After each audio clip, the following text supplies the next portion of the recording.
Students, कैसे हैं आप लोग? मुझे उम्मीद है कि आप लोग घरों में पढ़ भी रहे होंगे और टाइम एंजॉय भी कर रहे होंगे। प्लीज़ आपसे रिक्वेस्ट ये है कि आप साथ साथ लेसन याद भी करते जाइएगा, ठीक है?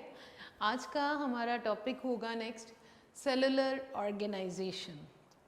सेलुलर ऑर्गेनाइजेशन हमारा टॉपिक है। As you know, cell is the basic unit of life. तमाम स्ट्रक्चर्स को बनाने वाला स्ट्रक्चर यूनिट है that is named as cell. हम यहाँ पर ऑर्गेनिजम्स को 5 बड़े ग्रुप्स में डिवाइड करते हैं। यहाँ पे अभी नाम ग्रुप्स का दिया जा रहा है, नेक्स्ट आने वाले चैप्टर में आप इन्हीं को एज किंगडम्स पढ़ेंगे, ठीक है? देयर आर 5 मेजर ग्रुप्स और मेजर किंगडम्स ऑफ ऑर्गेनिजम्स.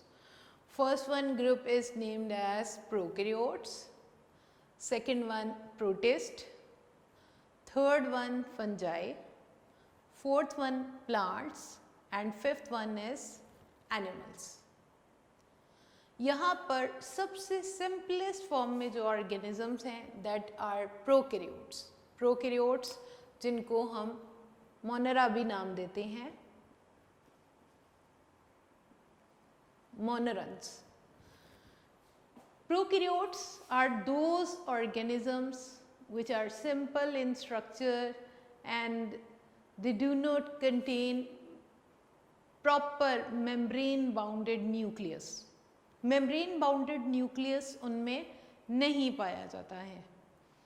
ये वो तमाम organisms का ग्रुप है जिसके अंदर सेल के अंदर न्यूक्लियस प्रॉपर शेप में और मेम्ब्रेन बाउंडेड स्ट्रक्चर में नहीं पाया जाता है। इसकी एग्जाम्पल, मोस्ट कॉमन एग्जाम्पल है बैक्टीरिया, ठीक है? अगले जो चारों ग्रुप्स हैं, protist, fungi, plants, animals, all these are eukaryotes. हैं ये सिंपल से कॉम्प्लेक्स ऑर्गेनिजम्स, लेकिन इनमें जो एक चीज़ कॉमन है वो ये है कि all these organisms contain eukaryotic cells. These organisms are eukaryotes because they contain eukaryotic cell. Eukaryotic cell means they have proper membrane bounded nucleus. जी बच्चों, आपको याद रहेगा prokaryotes और eukaryotes में difference. The organisms which contain prokaryotic cell are named as prokaryotes. और prokaryotic cell कैसा cell होता है जिसमें मेम्ब्रेन बाउंडेड न्यूक्लियस नहीं पाया जाता है, जबकि eukaryotes contain eukaryotic cells which have proper membrane bounded nucleus. तो अगर इनको देखें तो प्रोटिस्ट फंजाई से बहुत सिंपल ऑर्गेनिजम्स हैं, then fungi more complex than protist, then plants are more complex than fungi, and the most complicated organisms are the animals. इनकी further characters हम पढ़ेंगे. यहाँ पर हम सेलुलर ऑर्गेनाइजेशन को देखते हैं. As we know, cells make different organisations. Cells organize in 3 ways to make the body of organisms. इसका मतलब ये है कि सेल्स अपने वजह से अपने खुद को इस तरह से तरतीब देता है कि 3 तरह के ऑर्गेनिजम्स बन जाते हैं. तो इस तरह से हम उन तीनों टाइप के ऑर्गेनिजम्स को 3 बड़ी ऑर्गेनाइजेशंस में स्टडी करेंगे. First one organisation is unicellular organisation. Unicellular organisation एक ऐसी ऑर्गेनाइजेशन है जिसमें तमाम ऑर्गेनिजम्स यूनिसेलुलर होंगे. और कॉलोनियल ऑर्गेनाइजेशन जिसमें तमाम ऑर्गेनिजम्स बनेंगे कॉलोनियल ऑर्गेनिजम्स, ठीक है. इसके बाद मल्टी सेलुलर ऑर्गेनाइजेशन जिसमें तमाम ऑर्गेनिजम्स कैसे बनेंगे, मल्टी सेलुलर ऑर्गेनिजम्स. तो स्टूडेंट्स, आपने अभी तक 5 ग्रुप्स ऑर्गेनिजम्स के पढ़ लिए हैं. आपने इनको के नाम ज़रूर याद रखने हैं. Do you remember these 5 groups of organisms? Number 1 prokaryotes, number 2 protist, number 3 fungus और fungi, number 4 plants, and number 5 animals, right? And there are 3 organizations which are made by cell to make different type of organisms. First organization कौन सी organization है? Unicellular organization. Unicellular organisation एक ऐसी organisation जिसमें सारे sales unicellular होंगे, तमाम organisms unicellular होंगे. Colonial organisation जिसमें तमाम ऑर्गेनिजम्स कॉलोनियल होंगे. और मल्टी सेलुलर ऑर्गेनाइजेशन जिसमें तमाम ऑर्गेनिजम्स मल्टी सेलुलर होंगे. Now let's see in organisations में किस तरह के ऑर्गेनिजम्स हैं और उनकी एग्जांपल के साथ अब हम उनको डिस्कस करते हैं. फर्स्ट वन ऑर्गेनाइजेशन है यूनिसेलुलर ऑर्गेनिजम्स की. Unicellular organisms are those organisms their whole body is composed of only one cell, unicellular. As the name indicating कि वो एक सेल से मिलकर बने हैं, यूनिसेलुलर ऑर्गेनिजम्स. और एक सेल से मिलकर बने हैं, इट डज नॉट मीन कि उनके अंदर लाइफ एक्टिविटीज़ नहीं होंगी, बल्कि बच्चों उनके अंदर सारी की सारी लाइफ एक्टिविटीज़ हो रही होती हैं. डाइजेशन भी हो रही है, एक्सक्रीशन भी हो रही होगी, रिप्रोडक्शन भी हो रही होगी. All these functions are carried out by only single cell. So this organization is named as unicellular organisms. इनकी एग्जाम्पल मोस्ट कॉमन एग्जाम्पल्स हैं अमीबा है, पैरामीशियम है और यूग्लेना है. Amoeba, paramecium and euglena. आप ये देख लें, यूनिसेलुलर ऑर्गेनाइजेशन में सिर्फ एक सेल से मिलकर लाइफ बन रही है और ये सारे फंक्शन भी परफॉर्म करते हैं. इवन के यहाँ पर euglena also contain the chlorophyll और ये फोटोसिंथेसिस करके अपने लिए फूड भी तैयार करता है, राइट. और अमीबा जो है, पैरामीशियम, ये दूसरे ऑर्गेनिज्म से अपनी फूड को लेते हैं, राइट. नेक्स्ट यूनिसेलुलर ऑर्गेनाइजेशन के बाद हमारी नेक्स्ट ऑर्गेनाइजेशन है कॉलोनियल ऑर्गेनाइजेशन. बच्चों अभी आपने प्रीवियस लेसन में टिश्यूज़ पढ़े थे. टिश्यूज़ में हमने देखा था group of similar sales performing related functions, कि वो सब मिलकर एक जैसा काम सर अंजाम देते हैं. एक जैसे सेल्स जब मिलके रहते हैं और एक फंक्शन, कोई एक ख़ास फंक्शन परफॉर्म करते हैं, तो हम उसको टिश्यू लेवल का नाम दिया था. यहाँ पर कॉलोनियल ऑर्गेनाइजेशन में कॉलोनियल ऑर्गेनिजम्स को डिस्कस करेंगे. Many unicellular organisms live together but do not have any division of labour among them. बहुत सारे यूनिसेलुलर ऑर्गेनिजम्स ही होते हैं जो मिल के रहते हैं, लेकिन वो कोई भी काम मिल बांट कर नहीं करते हैं, बल्कि अपने काम खुद करते हैं. They do not depend on other for their vital requirements. यानी हर सेल ने अपनी इंडिपेंडेंट लाइफ गुजारनी है. टिश्यूज़ में तो हमने देखा था, टिश्यू लेवल में हमने देखा था कि तमाम सेल्स एक ग्रुप में एक जैसा फंक्शन परफॉर्म करते हैं. यहाँ पर कोई डिवीज़न ऑफ लेबर नहीं है, कोई काम मिल बांट के नहीं करेंगे. यहाँ पे मिल के रहते तो हैं यूनिसेलुलर ऑर्गेनिजम्स, लेकिन वो अपनी लाइफ खुद गुजारेंगे, खुद ही रिप्रोड्यूस करेंगे, खुद ही अपने लिए फूड तैयार करेंगे, इंडिपेंडेंट लाइफ गुजारेंगे. They do not depend on others for their vital requirement. होते ये यूनिसेलुलर हैं, लेकिन ढेर सारे यूनिसेलुलर ऑर्गेनिजम्स एक ख़ास जगह में इकट्ठे मिलके रहते हैं. Many unicellular organisms live together. इसकी एग्जाम्पल है बच्चों वॉलवॉक्स. ये ग्रीन एल्गा है, पानी में पाया जाता है. ग्रीन एल्गा एल्जी प्लांट्स का एक ग्रुप है. एल्गा वो प्लांट्स हैं, सिंपलेस्ट प्लांट्स हैं, जिनकी कोई बाकायदा प्लांट्स की तरह की स्ट्रक्चर नहीं होती है.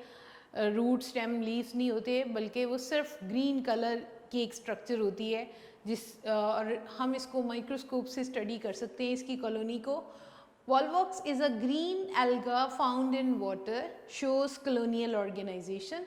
ये कॉलोनियल ऑर्गेनाइजेशन शो करता है. वॉलवॉक्स कॉलोनी यहाँ पे ड्रॉ की है और सम टाइम ऐसा भी होता है कि ये इस एक कॉलोनी के अंदर बहुत सारी डॉटर कॉलोनीज भी बन जाती हैं, बहुत सारी अंदर मज़ीद कॉलोनी सेल डिवाइड होते जाते हैं और अंदर एक कॉलोनी के अंदर फर्दर कॉलोनीज भी बनती चली जाती हैं और इस तरह से hundreds of volvox make a colony. एक कॉलोनी के अंदर सैकड़ों वोल्वॉक्स सेल्स पाए जाते हैं, लेकिन याद रखिएगा इस ऑर्गेनाइजेशन में सारे सेल्स अपना अपना काम करेंगे, अपनी लाइफ गुजारेंगे, वो टिश्यूज से बिल्कुल डिफरेंट होंगे। ठीक है जी बच्चों, नेक्स्ट हमारा लेवल 3rd वन होगा मल्टी सेलुलर ऑर्गेनाइजेशन का। फर्स्ट वन यूनिसेलुलर ऑर्गेनाइजेशन थी, second colonial organisation, now the third one is multicellular organisation. ये वो ऑर्गेनाइजेशन है जिसमें पाए जाने वाले तमाम ऑर्गेनिजम्स मल्टी सेलुलर बॉडी रखेंगे, यानी बॉडी जो है बहुत सारे सेल से मिलकर बनी होगी और कॉम्प्लेक्स बॉडी होगी। So cells are organised in tissues और टिश्यूज़ से ऑर्गन्स और ऑर्गन से ऑर्गन सिस्टम बने होंगे, यानी मल्टी सेलुलर ऑर्गेनिजम्स के अंदर टिश्यूज़ भी होंगे और टिश्यूज़ से ऑर्गन्स डेवलप हुए होंगे, ऑर्गन से ऑर्गन सिस्टम काम कर रहे होंगे। हम मल्टी सेलुलर ऑर्गेनाइजेशन में दो ऑर्गेनिजम्स को एज एग्जांपल स्टडी करेंगे। प्लांट्स में से हमने मस्टर्ड प्लांट लिया है और एनिमल्स में से हमने फ्रॉग को as a multicellular organisms में डिस्कस करेंगे। First of all we are going to discuss about the mustard plant. Mustard, जिसको हम आम नाम जो देते हैं सरसों का पौधा, सरसों का पौधा मस्टर्ड प्लांट, इसका साइंटिफिक नेम है, बोटेनिक नेम है ब्रेसिका कैम्पेस्ट्रिस। Brassica campestris. बच्चों आपने इसी तरह इसको नाम को लिखना है, साइंटिफिक नेम फर्स्ट जो पार्ट होता है उसका फर्स्ट लेटर कैपिटल होता है और सेकंड जो नेम होगा उसको स्मॉल लेटर से ही लिखेंगे, Brassica campestris. Brassica campestris is the scientific name of mustard plant और ये बहुत बार MCQs में भी पूछा जा चुका है। 4 नेम्स के साथ आपको 4 ऑप्शंस गिवन हो, 4 डिफरेंट साइंटिफिक नेम्स के साथ, तो यू मस्ट रिमेंबर कि मस्टर्ड प्लांट का साइंटिफिक नेम है ब्रेसिका कैम्पेस्ट्रिस, सरसों का पौधा। अब हम इसके कैरेक्टर्स देखते हैं। आप सरसों के पौधे से वाकिफ़ तो होंगे, घरों में एज वेजिटेबल यूज़ होता है ये। तो it is sown in winter, इसको सर्दियों में बोया जाता है और produces seeds at the end of the winter. सर्दी के इख्तिताम पर इसके बीज लग जाते हैं, बीज मिलते हैं और इसका इस्तेमाल 2 अहम यूजेस हैं इसके मस्टर्ड प्लांट के। वो ये कि इस प्लांट बॉडी को हम यूज़ करते हैं एज वेजिटेबल, सब्ज़ी के तौर पे घरों में पकाया जाता है। और सेकेंडली ये कि जब इसके सीड्स लग जाते हैं, सीड्स एंड पे लगते हैं, seeds are used for extracting oil. सरसों का तेल आपने नाम सुना होगा, वेजिटेबल ऑयल है ये और बहुत से इसके यूजेस हैं और इसके सीड से एक्सट्रैक्ट किया जाता है, क्रश करके उसमें से ऑयल को निकाला जाता है। तो ये इसके 2 अहम यूजेस हैं कि इसकी प्लांट बॉडी को एज अ वेजिटेबल यूज़ किया जाता है, इसके सीड से ऑयल को एक्सट्रैक्ट किया जाता है। ठीक है, 2 ये यूजेस हैं। आपसे ये भी पूछा जा सकता है what are the uses of brassica plant, तो आप ये बताएंगे plant body is used as vegetable and its seeds are used for extracting oil. क्या नाम है इसका, साइंटिफिक नेम क्या है ब्रेसिका प्लांट का? Brassica campestris. मस्टर्ड प्लांट का साइंटिफिक नेम है Brassica campestris.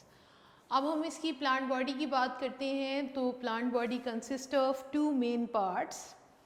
First part is vegetative organs consisting of vegetative organs. Vegetative organs कौन से ऑर्गन्स होते हैं? ऐसे तमाम ऑर्गन्स जो सेक्सुअल रिप्रोडक्शन में हिस्सा नहीं लेते हैं, we categorise them as vegetative organs.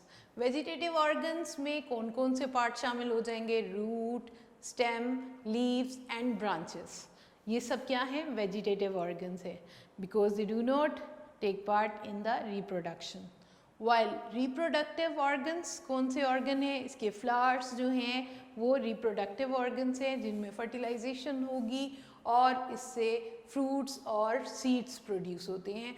So flower is the reproductive part या reproductive organ of the mustard plant. और वेजिटेटिव ऑर्गन्स कौन कौन से हैं? Root, stem, leaves and branches.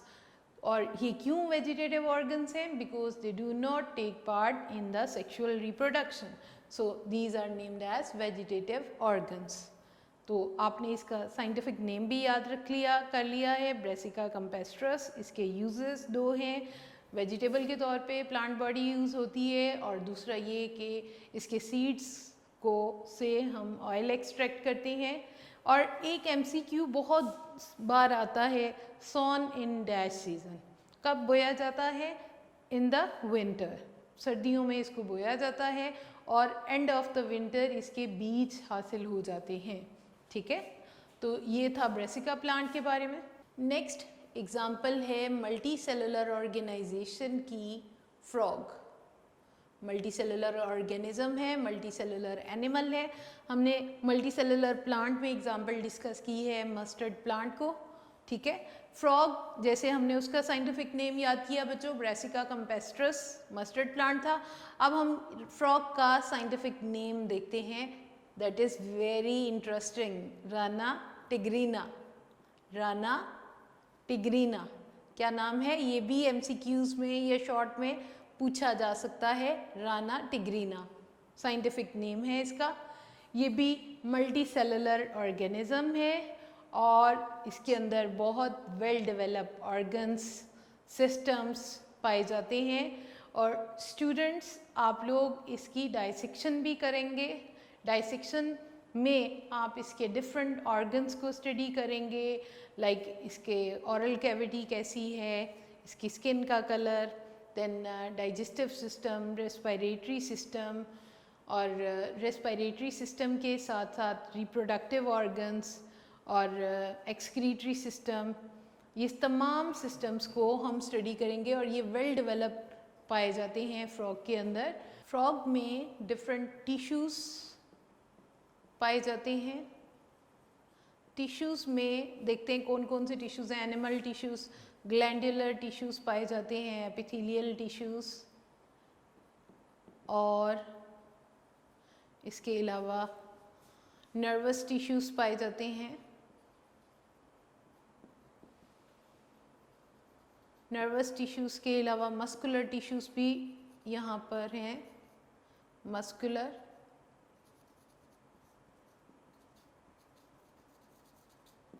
और कनेक्टिव टिश्यूज़। कनेक्टिव टिश्यूज़ भी यहाँ पे पाए जाते हैं स्टूडेंट्स, और ये सब टिश्यूज़ मिलकर ऑर्गन्स बनाएंगे।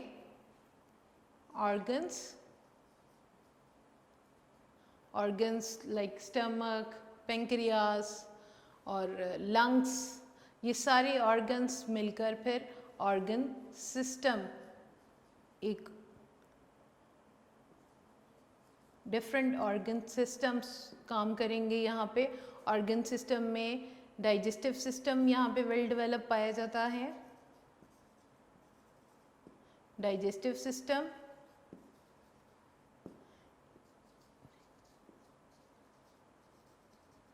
रिप्रोडक्टिव सिस्टम, एक्सक्रीटरी सिस्टम,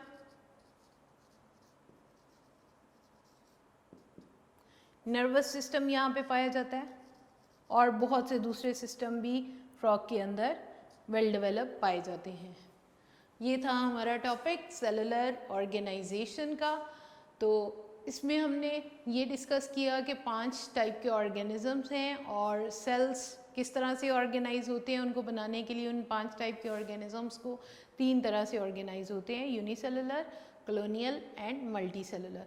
फिर हमने 1 बाय 1 इनको भी डिस्कस किया। तो स्टूडेंट्स आप अपने शॉर्ट मार्क करने हैं। 5 ग्रुप्स ऑफ ऑर्गेनिजम्स के नाम आपसे पूछे जा सकते हैं, इनको आपने शॉर्ट के लिए मार्क करना है।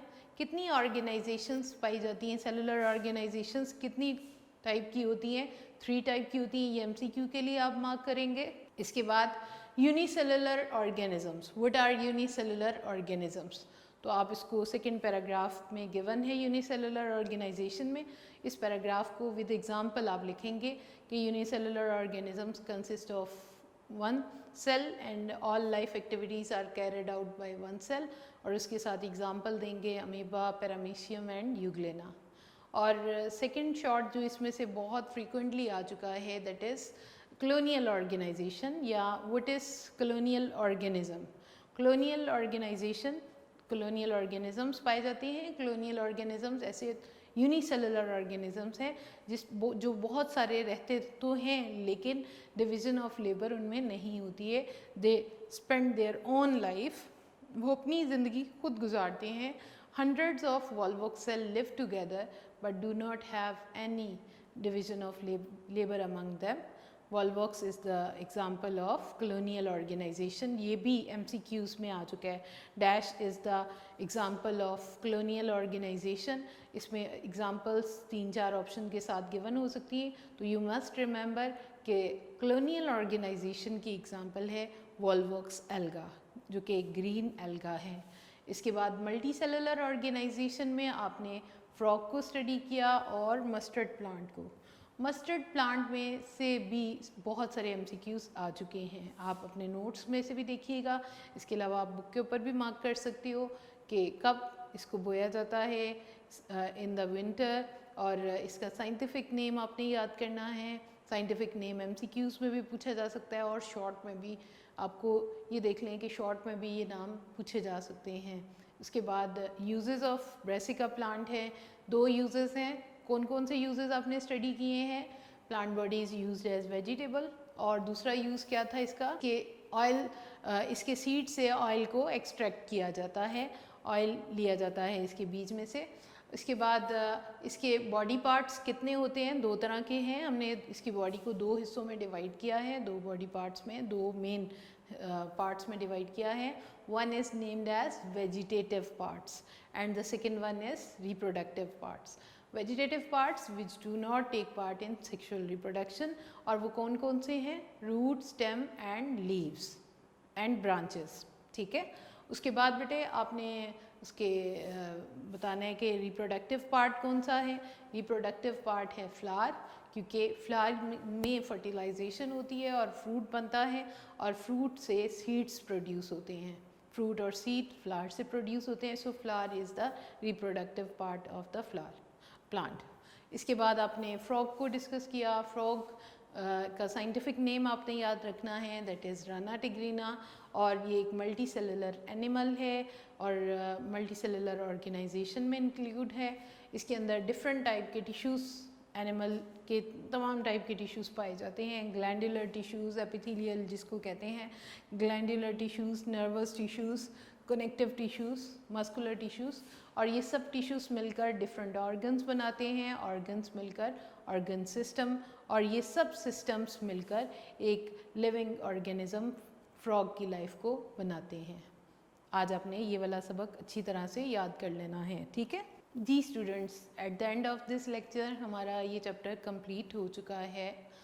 अब आपको मैं इस पूरे चैप्टर का एक रिव्यू देती हूँ कि बोर्ड में ये पूरा चैप्टर किस तरह से आ चुका है। इस चैप्टर में से एक लॉन्ग क्वेश्चन ज़रूर आता है, और ये याद रखिएगा कि बायो में कोई भी टॉपिक, कोई भी जो टॉपिक है starting from divisions of biology till the cellular organisation तक, कोई भी टॉपिक आपको एज अ लॉन्ग दिया जा सकता है। और लास्ट ईयर्स के पेपर्स को भी मैं देखूं तो उसमें हर topic as a long question आ चुका है। अगर ब्रांचेस ऑफ बायोलॉजी को देखें तो कोई सी 5, ये एग्जामिनर पे डिपेंड करता है कि वो कोई 5 ब्रांचेस आपसे पूछ लेता है, कोई 10 branches, any explain any 10 branches of biology. तो आपको जिस तरह से क्वेश्चन में पूछा जाएगा आपको उसी को फॉलो करना है। ये नहीं है कि मैंने अगर आपको एक क्वेश्चन की स्टेटमेंट बता दी है तो वो एज इट इज़ आपसे बोर्ड में नहीं आ सकता, बल्कि क्वेश्चन के स्टाइल को चेंज भी किया जा सकता है।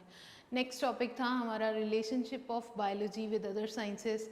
आपके वहाँ पे तकरीबन 5 आई थिंक सो पॉइंट्स दिए हुए हैं, तो उसमें भी आपको as a whole relationship of biology with other sciences भी आ सकता है, या फिर ये इस तरह से आ सकता है, right any 4 relationships of biology with other sciences.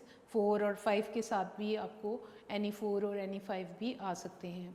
इसके बाद बेटे करियर्स इन बायोलॉजी एक अच्छा खासा लॉन्ग क्वेश्चन है, ये एक से 2 बार में एज अ फुल भी आ चुका है, और एनी 3 एनी 2 भी आ सकते हैं, आ चुके हैं, और एनी 5 भी आ सकते हैं। तो आपने एक टॉपिक को पूरा याद रखना है।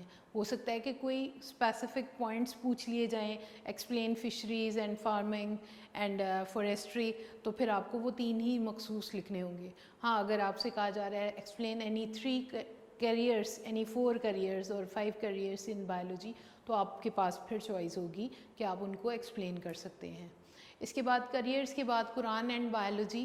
कुरान एंड बायोलॉजी बहुत इम्पॉर्टेंट टॉपिक है, बच्चे उसको इतना इम्पोर्टेंस नहीं देते हैं, लेकिन मैं अपने बच्चों को ज़रूर याद करवाती हूँ, क्योंकि बायोलॉजी में कोई भी topic as a long as a short दे दिया जाता है। आपने सिलेक्टेड स्टडी बिल्कुल नहीं करनी है, आपने थॉरली अब इस सब्जेक्ट को पढ़ना है। थॉरली मीन्स कि आपको एक एक टॉपिक को अच्छी तरह से याद करना होगा, ठीक है।